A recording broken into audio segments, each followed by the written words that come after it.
So how well do you know your numbers? It's said that numbers are the language of business, so how well do you speak that language of business? That's the question. It's good to use key performance indicators, otherwise known as KPIs. And business owners often ask me, what KPI should I be tracking? And the answer is all of the important ones, and that could be quite a lot. So if you look through a business at all of the different KPIs you could track, there could be like 100 of them. But probably 10, maybe 5, but usually 10 is a good number to be tracking all the time. Some of those are what we term as killer KPIs, meaning you got to keep an eye on those particular KPIs because they could kill your business if you're off track. Things like cash. If you've got no cash, your business dies. So they would be killer KPIs.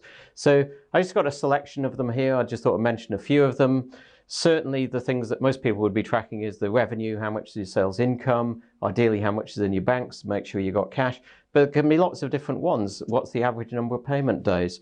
What's your break-even point? You've got to know your break-even and aim above it, not just at it. How much profit per employee in the business? They're really good kind of metrics to be keeping an eye on. Number of leads, conversion rate, average sale.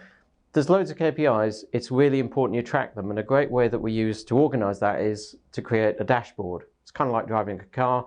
You can see at a glance all of the key things to tell, are you on track with your business? Are you heading in the right direction? Are you going the right speed? Is everything under control? No red light showing. So if you want to stay on track of your KPIs, why don't you get in touch with me?